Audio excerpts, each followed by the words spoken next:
I'd like to call this January 2nd, 2014 Cookeville City Council meeting to order. Could we get a roll call, please? Councilman Anderson. Present. Councilman Woodford. Present. Mayor Swallows. Here. Vice Mayor Epps. Here. Councilman Albright. Here. All present. Thank you. Everyone please stand for a moment of silence, followed by the Pledge of Allegiance.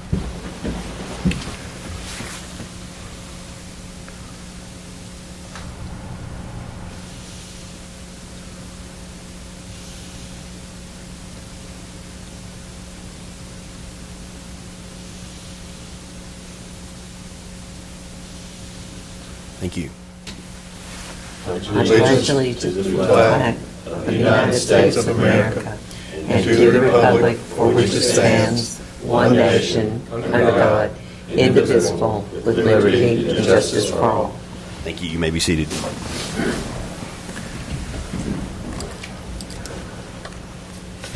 All right. Consider approval of agenda as presented. So moved. Second. All vote. 5 yes votes, motion carries. Consider approval of minutes of council meeting held on December 19th, 2013. Motion for approval on the minutes. So moved. Second. Vote. 5 yes votes, motion carries.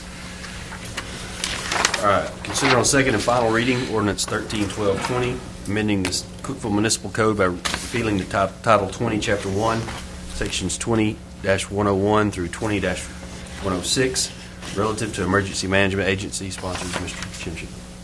Mayor and Council, second reading removes the emergency management agency portion of our city code since the county has taken over that agency. I'd recommend approval. Thank you. Do I have a motion for approval? So moved. Second. Questions, comments? All right. Seeing none, I'll vote. 5 yes votes, motion carries. Item 4, consider on second and final reading ordinance 131221, amending the Cookeville Municipal Code, Title 5, Chapter 3, Section 5-301, relative to the Business Tax Act. Sponsors City Manager Jim Shipley. This second and final reading of the ordinance really takes care of some housekeeping issues relative to state legislature's changes in the 2013 session. It changes the filing dates for all businesses to their fiscal year, and it changes the minimum amount requiring paying a gross receipts tax from $3,000 to $10,000. Recommend approval. Thank you. Do I have a motion for approval? So moved. Second. Any questions, comments? I'll vote. 5 yes votes, motion carries. All right, on to new business. Item 5, hold a public hearing and consider on first reading ordinance 131219, rezoning 440 East Broad Street, located in the East Broad Free Street Historic Overlay District, from RS10, which is single-family residential, to CL, local commercial. Request submitted by Lauren Shimkov on behalf of the Robertson Partnership. Sponsors Mr. James Mills. Mayor and council members, the property being considered for rezoning is depicted on the screen. It's identified as parcel 7 on tax map 53F Group C, and it consists of approximately 0.36 acres. As you can see on this map, it's contiguous with RS10 zoning to the north and east, with CL zoning to the west, and with CBD Central Business District zoning to the south. Here's an aerial view of the property. And as you can see on the screen, the property is currently vacant. It was previously utilized as a single-family dwelling, which was removed several years ago. Adjacent to the north and east are single-family dwellings. To the south is an office building, and to the west is a parking area for a commercial property that's currently being used as a restaurant. As you can see also on this map, the yellow dotted line indicates that this property is located within the East Broad Free Street Historic District. The area is depicted in our 2030 plan, which was our future land use concept plan, as being best suited for lower density residential development, and it is adjacent to an area being depicted as being best suited for local commercial. So it's right on the line, and it would be appropriate to be considered. The CL zoning district is intended for small and moderate sized offices, personal and business services, and general retail businesses serving the general population of the city. Multifamily residential developments at a density of 3,000 square feet per dwelling unit are also allowed within the CL district. The district requires that off-street parking be provided which is different than central business, which is to the south, which does not require. So what you would have to, any new development would require off-street parking. Also, commercial development when adjacent to residential development in this zone must provide a type 2 screen and buffer yard on any shared property lines with a single-family development or property. Its type 2 buffer yard is 20 feet in width, so that will also serve as a setback area. Since the property is located within a historic district, any new structure would have to be homogeneous with the existing structures in the district. So basically, any new structure built on here would have to have a residential appearance. Also, any plans for a new structure would have to be approved by the Historic Zoning Commission. This is a survey of the property that was submitted. And here's some street views of the property. This is looking, of course, from Broad directly at it. This is towards the west, towards the east. The planning department was contacted by 2 adjacent property owners to the north of the subject property. Both property owners were specifically concerned about possible drainage issues from new construction on the vacant lot. One thing that was noted at the Planning Commission meeting or Planning Commission review is that commercial development does require or is generally required to provide for stormwater management. If this was developed as a single-family house, they are not typically required to provide for stormwater management. And that was their primary concern. We did receive no other concerns about the rezoning. The Planning Commission recommended for approval, and the Planning Department concurs with this recommendation. Thank you, Mr. Mills. Do I have a motion for approval? So moved. Second. Questions, comments? No, I just think this zoning fits in very comfortably with the neighborhood and with historic zoning. People are going to be protected, so it's good for the neighborhood and good for the property owner. I think this is a good fit.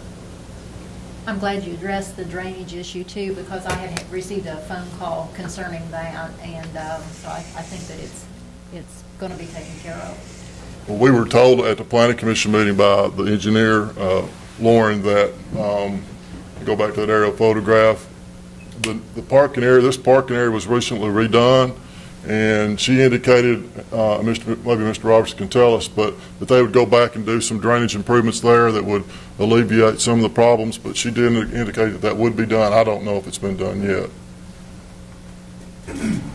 If I might, we did understand as part of doing the parking lot paving that there would have to be a special ditch, certain dimensions, certain depth, certain width dug.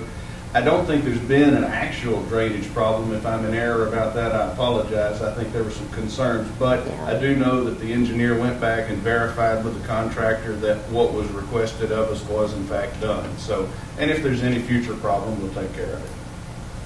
Thank you. Yes. Thank you, Mr. Robertson.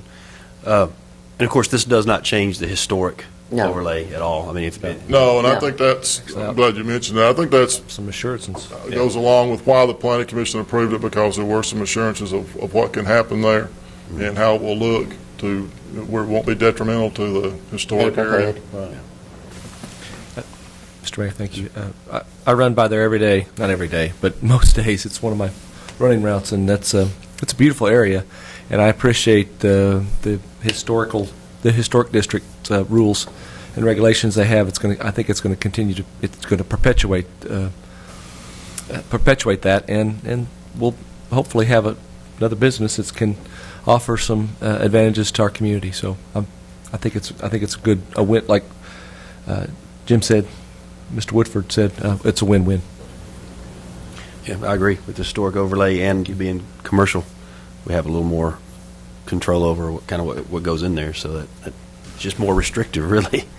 So, anything else? No. I'll vote. 5 yes votes, motion carries. Thank you. All right, this hearing from officers, councilman, and city manager. Item 6. Here's the report on $4.3 million general obligation bond issue.